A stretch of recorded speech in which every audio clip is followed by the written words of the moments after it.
To consult someone richly endowed with connection to deep reality, with all its nuance and interpenetrating layers, this is Neon Galactic. I'm James Falk. Thanks for joining us. Author Patrick Harper is a bright light in these subjects that deal with the nested layers of reality and how they mingle and intertwine to create the richly dynamic mosaic that is human experience.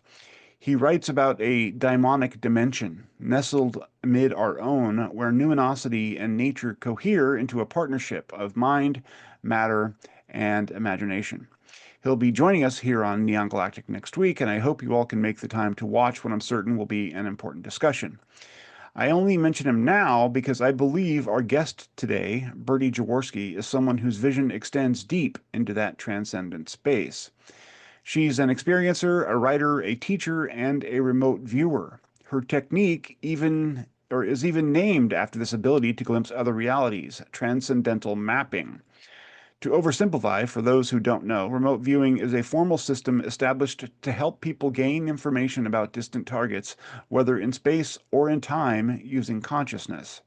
The US government ran programs starting in the 1970s during the Cold War to exploit these abilities, with results that were often shockingly accurate. One of the intriguing recent developments in the UAP space, as well as in astronomy writ large, is the now famous approach of three-eye atlas into our galactic neighborhood. Called by the world a comet, this extrasolar body now crossing through our solar system presents some fascinating anomalies that belie easy categorization and have prompted some, like Harvard Astronomer Avi Loeb, to consider an extraterrestrial origin. Birdie has put her considerable talents to work in a viewing of Three-Eye Atlas and just posted a video on those sessions with more to come. The first video will be linked below, and we're going to explore those results with her now. Thanks for joining us, Birdie. Thanks, James. I'm so excited to be here. It's wonderful to see you again. I enjoy doing these sort of impromptu sessions with you. The last time we did it was in regards to the orbs in New Jersey, and we had a fun time and you got some fantastic results, and we were able to kind of penetrate the mystery a little bit. So, everyone's intrigued by Three-Eye Atlas. It's this body that's moving through our solar system. It has all kinds of things that are special about it, its speed, its size. And I think also its trajectory, it's sort of aligned with the plane of the ecliptic in the solar system, and that's weird. The chances of that being randomly, determined are low, according to Avi Loeb and others. So first, I'd like to ask, how did you get this assignment? And what point did all of this did this reading occur, I guess? Yeah, well, I do 2 remote viewing sessions every single day, uh, 7 days a week, and I have a pool of remote viewing targets. I use the word experiences because target is kind of militaristic and implies Sure. shooting at something, hitting and missing. So I get I that. have a pool of around 8,000 random experiences, and most of the time I will choose something from that pool. I have a randomizer on my computer. It gives me random numbers, and later I can input those numbers and discover what it was that I remote viewed. But this time, a friend of mine who I very much trust, gave me the random numbers. They had something that they were desperate for me to look at. And, I get these requests literally every single day. And most of the time, I can't indulge my friends or family. But in this case, I thought, well, okay, I'll do this. I'll do this one. I had no idea what it would be. And to Yeah. be quite honest, this was back in late August. I did the first part of this session on August 31st and completed it the next morning. So I did it in 2 days in 3 parts. And Now so that's interesting. Go ahead. I was just going to say that's oh, important because of some of the things that come up in your session are pretty remarkable for information that came, your viewing came before a lot of this data was available. So that's important to note. right, right. Yeah, I have a huge, huge number of these things that I just do them all the time.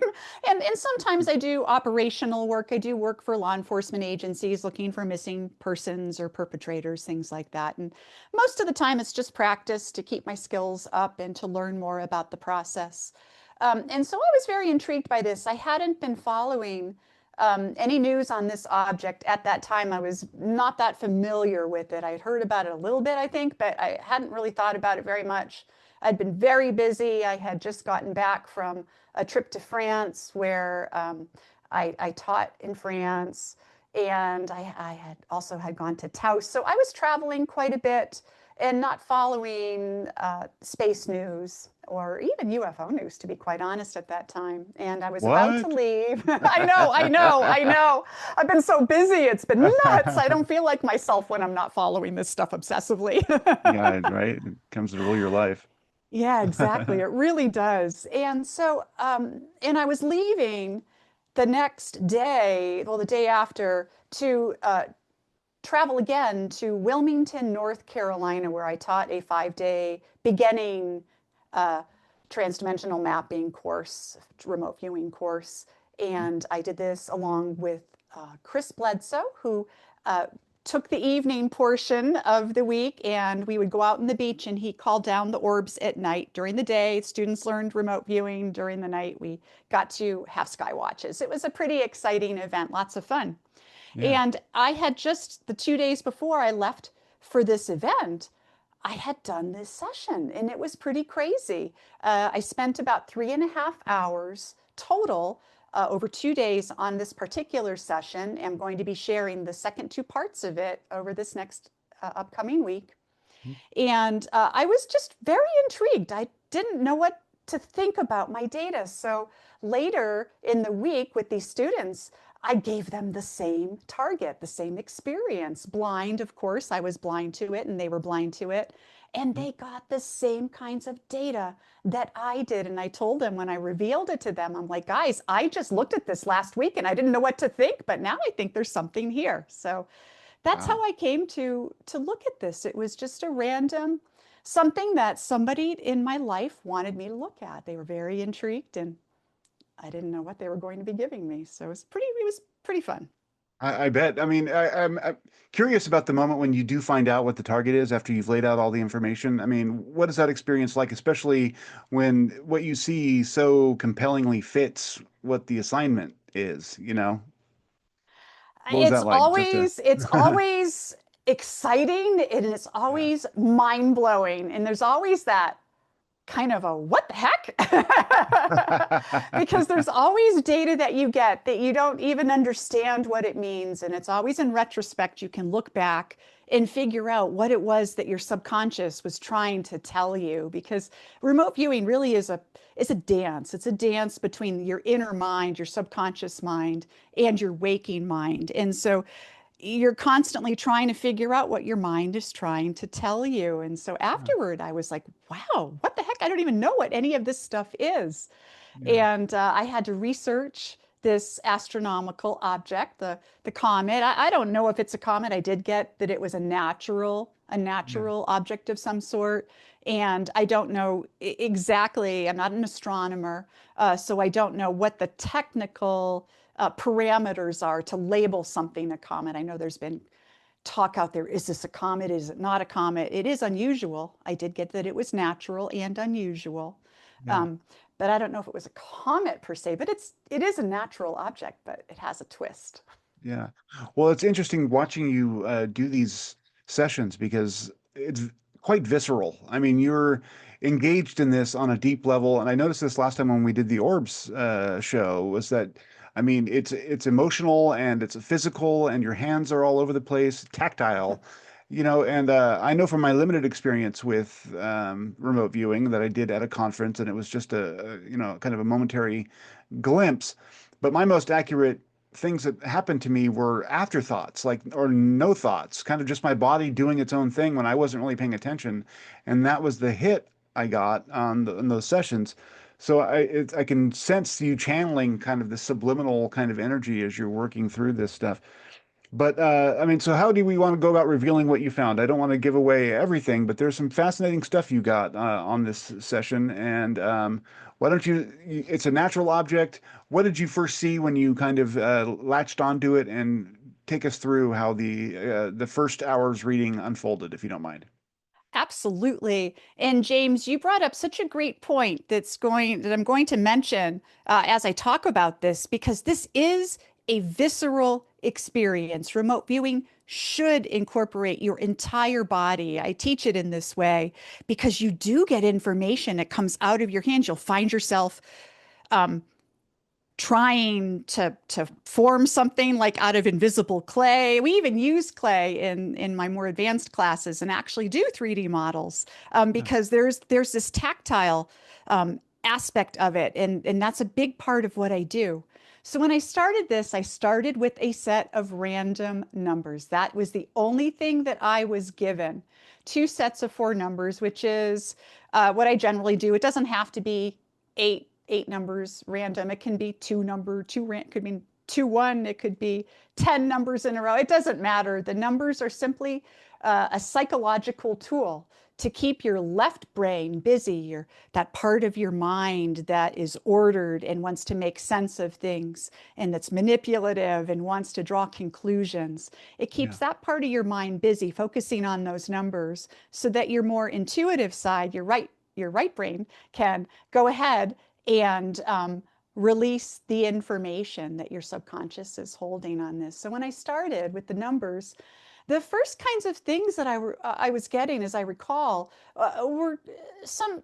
I got strongly the idea that this was in space. I knew it was space right away. I have looked at so many space experiences over the last 30 years that I've been doing this. I'm no spring chicken. So, that has a feeling. It's that sense that there's like a big void. It's cold. It's empty. Is a loneliness to space, a deep loneliness. And I think, Yeah. some of the astronauts have talked about these kinds of things. So it's just a very visceral feeling. Yeah. And I started by drawing two constellations. And I didn't, at first, I didn't know that I was drawing constellations. I knew that I was drawing stars in space. I was putting little speckles on my paper with a colored pencil and saying, Mhm. these are stars, this is space. And then I knew I was drawing constellations. And there was one constellation and then another constellation that was close by. And the second constellation, at the same time I was drawing this, I got this strong sense about my birthday, Yeah. Yeah. Yeah. which is in December, December 7th. So I thought, well, why am I thinking about my birthday? And then I realized that that second constellation that I was drawing was Sagittarius. And, that's my subconscious telling me, you're a you're Sagittarian. As you know, your whole life people ask me, what's your sign? Yeah. Totally. Sagittarius. Uh, I'm not into astrology per se. I know lots of wonderful people who are. I just something I haven't really looked into or studied very much. I just know I'm a Sagittarius. I couldn't Sure. tell you Yeah. Yeah. more beyond that. So I realized I was drawing this constellation. So I drew the lines in to show the archer figure, this was Yeah. Sagittarius. And then I realized that it wasn't just these constellations that I was experiencing, that there was something moving from that direction, from the direction of those constellations. And it was something that was rolling. And I got this strong sense of this rolling, tumbling motion through space. Yeah. And I started drawing this comet type object. Yeah. And it really felt natural to me. I knew this was a natural object, natural astronomical object. And I thought it was a comet of some sort, maybe a meteor, but you wouldn't get a meteor and you're looking way that far out in space. It didn't make sense to me. So just from a pragmatic perspective, it had to be something like a comet. Yeah. And at one point in the session, I started thinking maybe it's that Oumuamua. I cannot even pronounce that. Yeah. But that's roughly it. Yeah. Yeah. Oumuamua. Oumuamua. Yeah, Oumuamua. So I thought maybe that, but I knew it wasn't that either. But I knew it was some kind of comet thing. And like I said, I hadn't really been following 3I Atlas very much. Didn't know. I mean, I think I had heard about it, but it wasn't in my mind. So I never named it during this session. And sometimes Yeah. when I do a session, I end up naming what I'm looking at Hmm. because I have a strong like internal understanding of it already. And so the Yeah. name is there for you to present. But if you don't have that internal understanding, you're never going to name it, but you can describe it really well. Yeah. Yeah. So I was describing this object tumbling through space, and it just seemed so strange to me because this was a natural object. I was wondering why why am I looking at this? This is interesting, but it's not that interesting. It's this big rock or something flying through space. Yeah. And then I realized there was something unusual going on with it, that it wasn't completely natural, that the object itself was natural, but there was something about it that was very strange. So went ahead and I did another map. I call each of the sheets, I do a map. It's like I'm Yeah. mapping out what's there. Yeah, part of the And joy of watching you work is the flipping of the pages. You're like, okay, new perspective, and then you're new off and running. perspective. I always say that. It's so cool too, because all of a sudden your mind's like, okay, yeah, I'm going to go for something new. It allows Yeah, you to, yeah, to flip the page like in real life. And so yeah. I focused in on that object, thinking, okay, this is obviously what I'm supposed to be looking at. Let's find out why. And Mhm.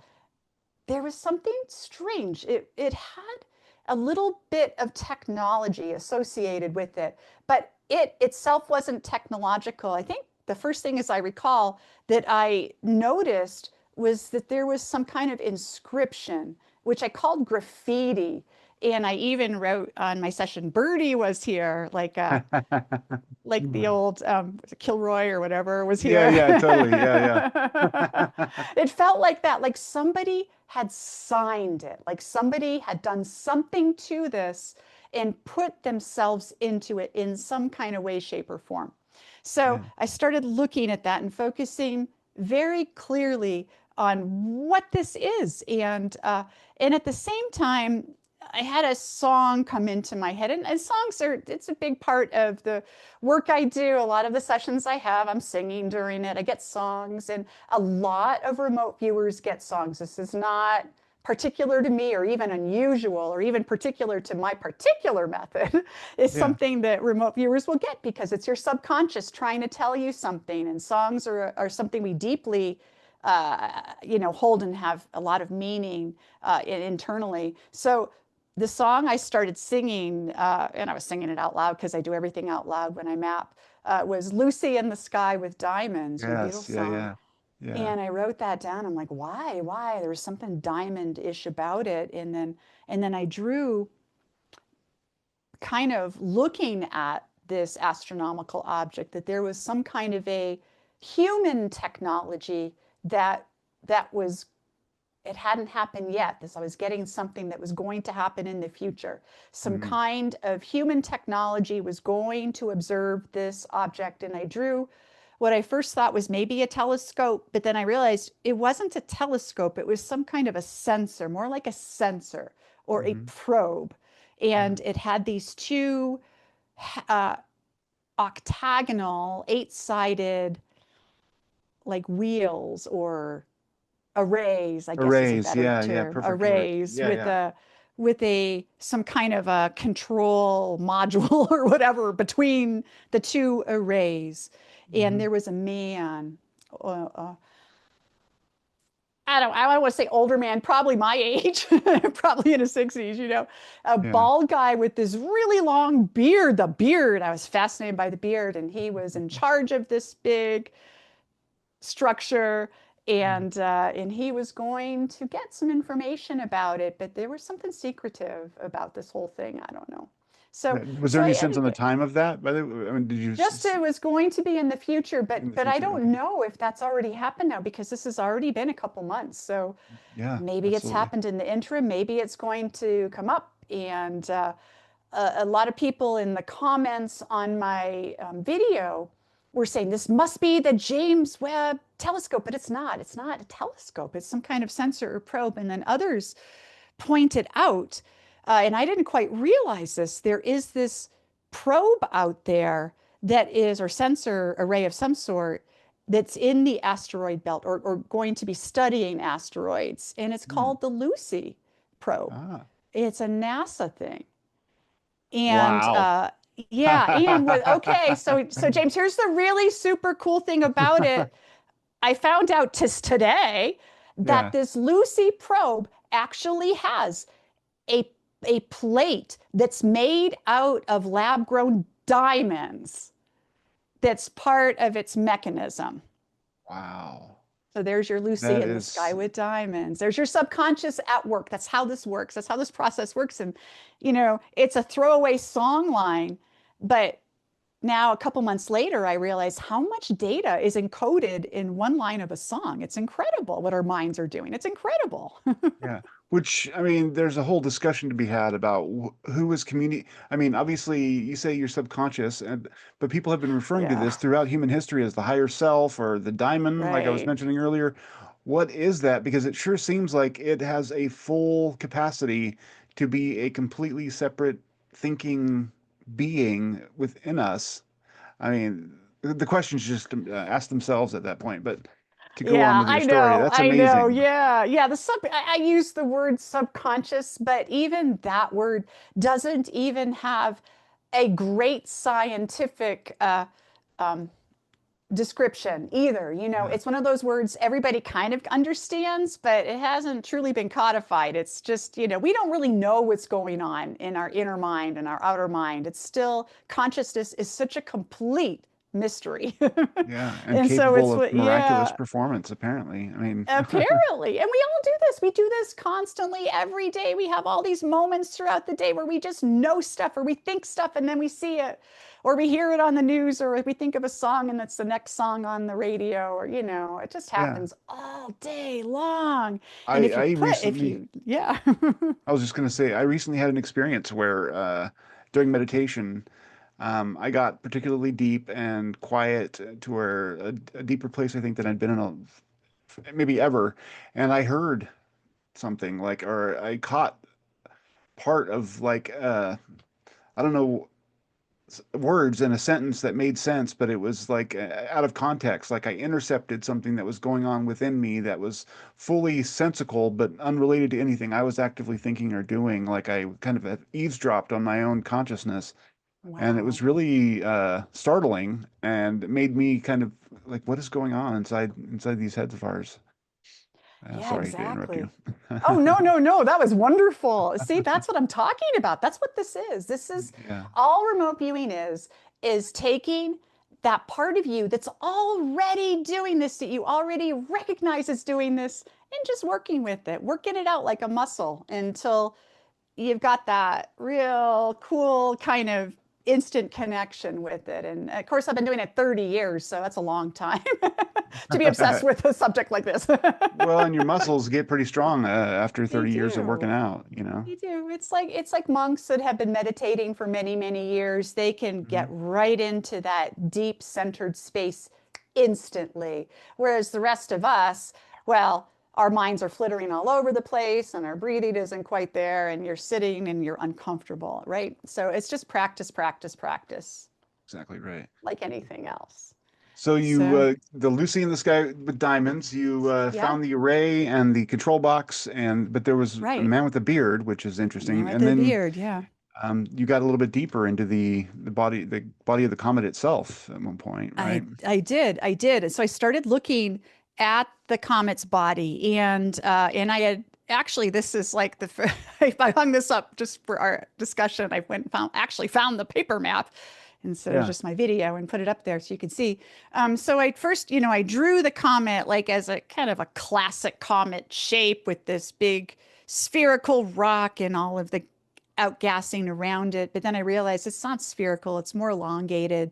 So I Mhm. drew that, and that's when I realized that message, the graffiti, the birdie was here kind of thing, was in the larger. It had a fatter head and then a skinnier end, near the fatter head, there something had been bored into this Mhm. icy rock, whatever it's made out of, deliberately placed something about the size of a thumb drive, something really small.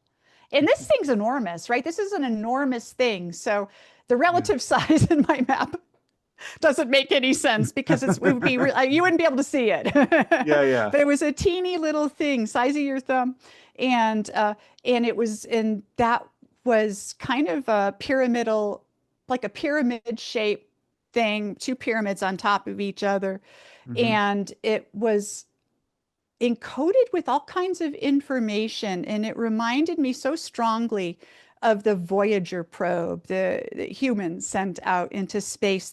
If everyone recalls, it had the inscription with the naked man and woman, and it had mathematical symbols and kind of a collection of the best of humanity, so that anyone finding Voyager way far in the future and far, far away from Earth would be able to understand where that probe eventually started and what humanity was like.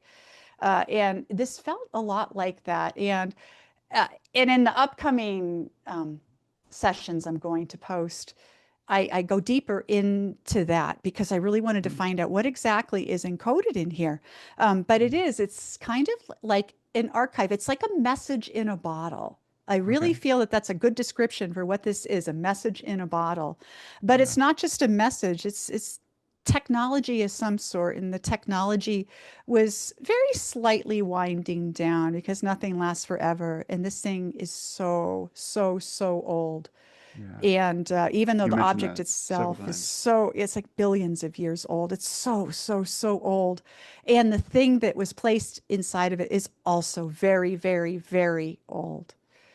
Yeah. And you just have to wonder, did some species there on the other side of the galaxy perhaps see this thing flying by? And did they send up a little robot to bore into it and stick their little message and technology in, knowing that this thing was going to keep traveling? I feel like it's something like that, that this was Some like kind of a space and time way, capsule, like, yeah, yeah, like a time absolutely. capsule, but Yeah. not just a message.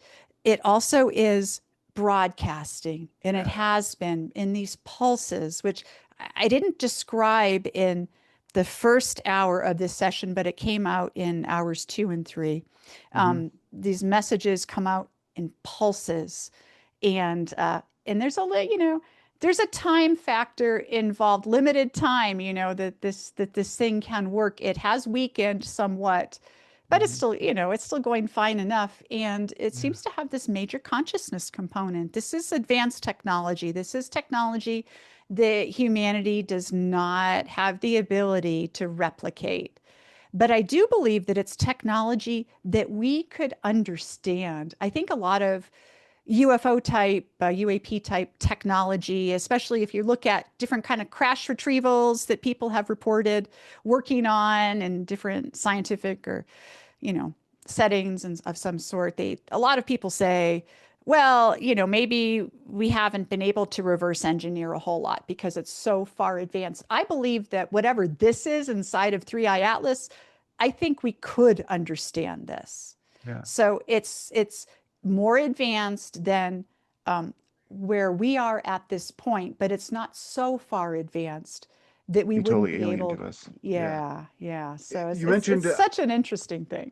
in that hour you mentioned, I think at one point, sentience. Is it your feeling that this little device is an artificial kind of sentience, maybe an AI of some sort, or Yes. Yes, I okay. think it is like I would compare it to an AI, and I do in the second and third hours of this mapping. Yeah. It is very much like artificial intelligence, but it is definitely has its own mind. It Yeah. is been programmed. It was programmed, but it also kind of thinks, and it's lonely. It's lonely. Yeah. I just kept getting that. This thing is lonely. It misses where it came from. It misses its people. There's almost this sense of hope Yeah. that it has. It's a gentle thing. It's not an evil or bad thing. I know that there are a lot of theories and people worry about, UAP, UFO, alien, whatever you want to call it, non-human intelligence Yeah. stuff and what its motivations might be. I don't think that there's anything whatsoever bad about what's going on with 3i Atlas. I don't think it's here to destroy us. I Yeah. don't think it's here deliberately to wake us up, but I think that it's part of what's going on around us right now. We're all waking up in some way. All these things are happening. The Yeah. drones that started in New Jersey and then kind of spread out. And hey, they're still happening in New Jersey. I Yeah. have a son who Exactly. lives in Yeah. Hoboken, and he's like, yeah, people still see them all the time, almost every night. And now we're seeing them in was it Sweden. Norway, Yeah, Sweden. Yeah. Sweden. I was Denmark. just in Sweden a few weeks ago. I just They missed the follow airport you. Maybe you're shutdown. the I know common that's, denominator. I'm kind of blaming myself. Your signal is so strong. They're like, we got to find Birdie. Birdie was here. Yeah, exactly. Birdie was here. It's interesting. You mentioned that it's broadcasting out. And one thing that I've noticed in the recent sort of zeitgeist around UAPs, Yes. Dylan Borland is one of the whistleblowers who was on Capitol Hill recently during the recent Yes. UAP hearing. And he's done an interview with Weaponized, the podcast, and he was talking about the ability of whatever we're being visited by to affect our consciousness. And at one point, you had said during the hour-long session, the first one, that there was something about this, device, this AI, whatever it is, that can affect people's dreams and make them think certain things. And so it seems like Yes. a consciousness kind of interface meant to project itself and thoughts of itself out. That's Yes. fascinating, especially seeing as how you did this, in August, and these things obviously weren't as talked about before. So I think the little prescience there, and it's also I would say an alarming thought. I mean, I don't know if it's alarming necessarily, but it's concerning that our consciousness is something that can be dealt with, extra physically by creatures who aren't us. That doesn't necessarily mean that they're out to take us over or conquer us or do anything like that. But there is something that we need to be aware of, it sounds like. I think so, but I think that I'm not afraid of it. And I think Yeah, well, this is this particular something, one, but if there's different ones, I mean, yeah, well, it's like people too. If you sure. look at, if you walk into a party, a crowded room at a party, you're going to pick up on the vibe immediately. And maybe somebody else walks in and they're in a really bad mood and they don't have to say anything, but it brings the energy of the party down. That's like a consciousness thing. You can just pick up on that vibe. Yeah. Or if somebody walks in and they're the most loving, wonderful, happy, gentle person on the planet, you're just going to pick that up and it all of a sudden elevates your consciousness too. It Yeah. happens all the time. It's like how many times a day has something affected my mood? It's like every day there's always it's a million things. And I think that Yeah. this is like that. But this is, there's a technology component to a lot of this UAP stuff. So that can make us feel, I think, uncomfortable. Like it makes me feel Hmm. uncomfortable sometimes because you kind of Yeah. wonder. But on the other hand, we still do have control over our own reactions to things, Yeah, even absolutely. if we're given messages or dreams or ideas, we can still evaluate and decide what to do with that. Yeah. But uh, but there have been many times throughout human history when there have been big things that have happened, and people will have these dreams before these things happen.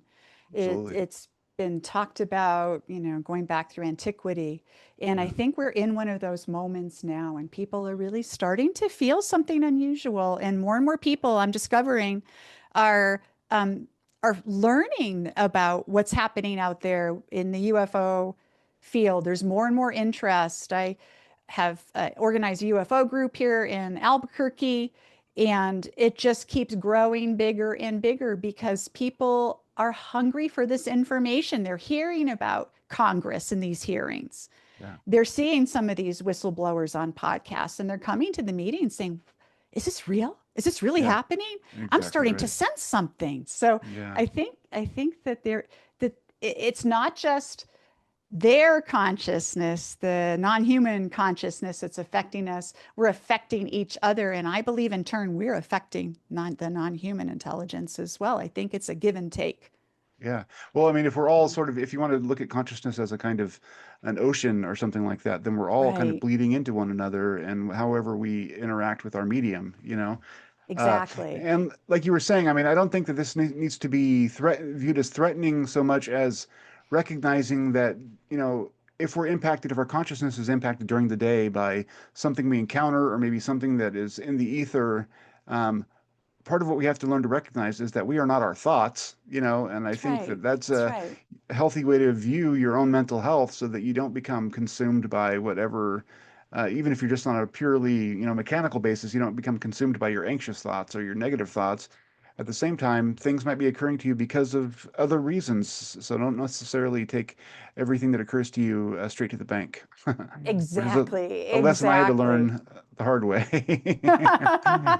It's a But lesson all of us have to learn the hard way. And I learn it yeah, every single day doing remote viewing because you're always in someone's head and you're always trying to figure out what's happening. And you can see the best and the worst of humanity and the best and the worst of non-human intelligence during these sessions.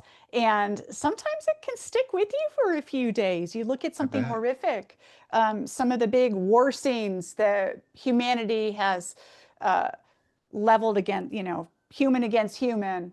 Yeah, Just look at the atomic bombs that we've dropped or these genocides and all these terrible, terrible things that can stick with you. And you think, and it's hard to think about what we're doing to each other. And when you think about what we do to each other, the fact that non-human intelligence hasn't been super open with us makes a lot of sense. Would you want to be? yeah, yeah. Would you I want to mean, meet us? we're so consumed by are they threatening? Well, I mean, are we threatening? And the answer is obviously Right. yes, we are threatening. Yes, we are threatening. And that could go a long way toward explaining the secrecy. Yes, exactly, exactly. And I don't know that I would want to meet a group of individuals like us, Yeah, but a here bunch I of am. angry I'm one of monkeys, you know. the one of the awful people here. Yeah, exactly. Another But I think we have resonance. a lot of potential. Yeah, I think we do too. And I think that maybe what we're seeing is a pivot because we've reached a I point do. where a pivot becomes necessary. Yes, I And I think we're at think, a crossroads between with our technology, with our mhm, exploration, our space exploration, and especially with our involvement in artificial intelligence. mhm, I think we have become extraordinarily interesting yeah, to whatever is out there, because we could be a force for great wonder and beauty and love, and we could be a force for great evil. And I think they want to see on which side we end up. yeah, maybe that's what they're kind of waiting to see. Yeah.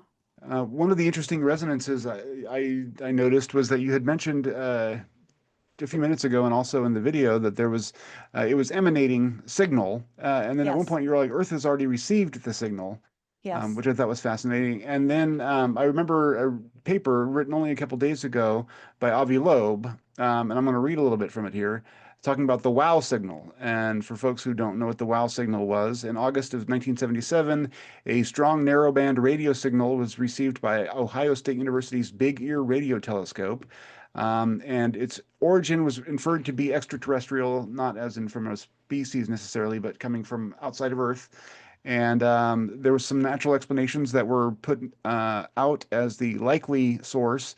But according to Avi Loeb's calculations, where the WOW signal originated and where the Three Eye Atlas comet were at the exact same moment is very close. And the chance of that being a coincidence are 0.6%, which means that it's highly likely that or at least it's highly unlikely that they would just by coincidence be in that same space. Um, and that's interesting. That's super That is interesting. super And interesting. yeah, yeah, that's super interesting. I think that's very possible. I Yeah. didn't, in the rest of the session, I didn't get anything that I called the wow signal, but I did Hmm. get more on the message or the broadcast. I wouldn't call it a message per se, more of a broadcast Yeah. that we received, and I do go more into depth on that. And it's Okay. very possible that that is the wow signal. I Yeah. think definitely originates from the same part of the sky anyway, Yeah. and And we'd maybe the called it a time and the pulse too, timeline's right? about Like right. the way Yeah, the rhythm of the right. transmission is the same. Exactly. Yeah. Yeah, there's a Yeah. pulsing. Exactly. Yeah. Yeah. So, I mean, I don't want to get too far into what you've looked into for the future sessions, but maybe we can talk about that at some later date. But Absolutely. anything that I didn't ask you about that you think is interesting that people should know about this first session that you conducted? I think that let me think for a second. I think that that this is, there's so many cool, interesting things that are happening right now. Right. And I don't think that that's a coincidence. Yeah. That, you know, I've had a lot of people ask me over the past 24 hours since I posted this, is there any connection with the drones Yeah. and this object? I don't think that the drones and this object at all are from the same source. I think they're both non-human intelligences of very different kinds. I do think that they are aware of each other, though. I really believe that, and that actually kind of comes out, which everyone will see down the road. Yeah. Um, but I do think that we are in this important time right now with the drones ramping up again, 3 Atlas coming in. I believe there's going to be a couple more things that are going to happen in the near term future that I have looked at that I'm not going to talk about yet, but Yeah. pretty interesting non-human intelligence oriented stuff. I think Yeah. we are in this big, massive period of change for humanity. Mhm. And I think it's important for people to keep their wits about them when they learn about this stuff, when they watch these podcasts, when they listen to the whistleblowers give testimony in Congress, that this isn't something to be afraid of. I know that a lot of people talk about this in terms of a national security narrative, and that can be very scary for people. And I understand why that narrative is in place in terms of the government. And I get that. I get that their job is to protect the Exactly. people. Yeah. And that makes a lot of sense to me that they would frame it in those terms. But I think that all of us regular Exactly. peons, I think that it's important for us to keep a positive attitude and look at this with some wonder and excitement. We are living in the most amazing time period ever in all of humanity. We're Mhm. about to, I mean, we've essentially had soft disclosure. I mean, the Mhm. government's admitted that there are things out there that they don't know what they are. All of this, it's all part of this disclosure process. And how amazing that we are alive in this moment in time. I think it's one of humanity's most pivotal moments, if not the most pivotal moment ever. I'm so excited about everything that's happening. Yeah, I totally agree with you, and that's what, what drives me to do this show is I feel like that we're in that moment, and I want to contribute to the conversation. And we were talking about that consciousness piece. It's like I think the more positive that we can keep our own signal, for lack of a better word, or our Yeah. collective signal, the better prepared we'll be for whatever may unfold in the future in terms of contact or the phenomenon, or even just more, normal kinds of things that may occur, or political things that may occur, Yeah. or any of that. The better, prepared we come in psychologically, and the more holistic we are in our thinking, I think the better off we'll end up being, and the more positive the outcomes.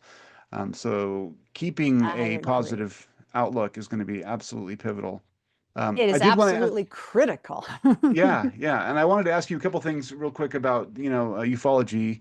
You figure pretty prominently in the New Paradigm Institute, and there's been some news recently about the UAPDA going down this year. What are your thoughts on that? I mean, it's pretty frustrating that we've all been through this process again and again, and it goes down one more time. Do we have reason to hope on that regard, or is it? I I mean, a question that I like to ask folks is, should we give up on the governmental disclosure part of it and focus more on, or is it all together that we need to be doing both and keep, all the balls bouncing? What do you think? I think it's important to keep all the balls bouncing, but Yeah, my gut and my heart tell me that we're never going to get the answers that we seek through the government. I yeah, just simply do not believe that it's possible. Even even if Congress goes ahead and um, votes in, all of these kinds of things that, whistleblower protection and disclosure of certain kinds of information and timelines involving all of this, I do not have a lot of trust that we'll be given the full picture or even enough information to make really informed choices about what all mhm, this might mean in terms of our mental, physical, spiritual health. And mhm, so I think that I honestly believe that true disclosure is going to come from left field. It's going to be something, we're going to have people that are going to be so fed up with what's happening with the government and certain groups or different associations that do not want this information out trying to quash things. I mean, Borland's a good example. He's been through the ringer, right? I mean, a yeah, lot of these absolutely. whistleblowers have. They've had a Yeah, really difficult time. They've lost jobs. They have been maligned. they've struggled with this, have struggled with their own mental health or their families or whatever, because this is so huge and so earth-shattering. And I think that it's going to be people like that that are going to force disclosure. And I am honestly, I'm on team catastrophic disclosure all the way. I think that that's Yeah. what's going to happen. And I think that that's probably healthiest for humanity, because then there's a chance there that we'll get some information that's actually real and Well, that's not, the thing, because if we're trusting yeah, the government, you don't know where the manipulation ends. No matter that's what, right. they have an interest in keeping some information back. So Correct. they could Correct. be, gilding over the positive side of the story to make sure that you're prepared for the negative side of the story, but it's all of a piece. And so we need to have all that information to make intelligent choices. And Yeah, yeah, I agree with exactly. you. And we are in a we live in a very fractured world right now. I mean, just never mind country against country. Look what's happening in our own country. It's Mm. so partisan right now. And Yeah. there's so many angry people out there on both sides of the equation, and for many good reasons.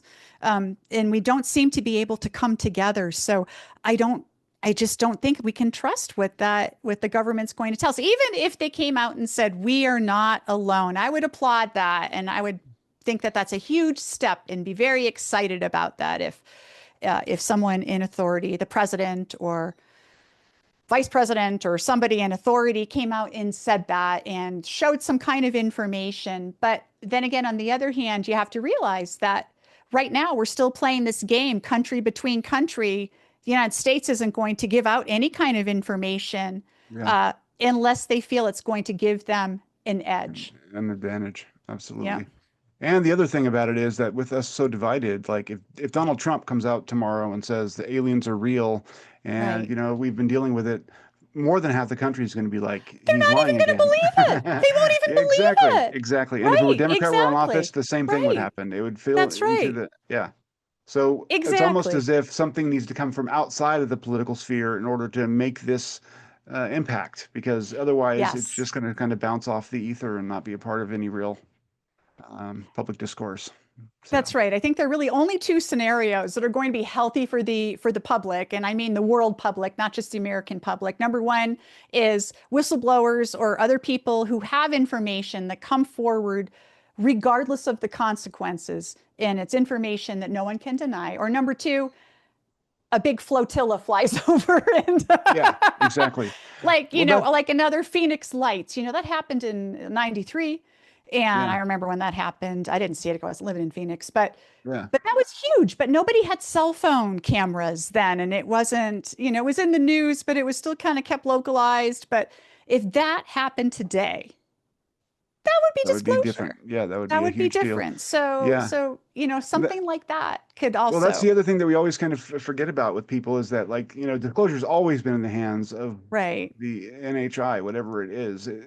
If it wants to get itself to be known, it will make itself known. And until Yes, then, I mean, even that's if right. we admit it, the evidence may well be lacking. So we're kind of still dependent upon them for what they want to I I do. think we are dependent on them, but look what's happening. Look what they're doing already.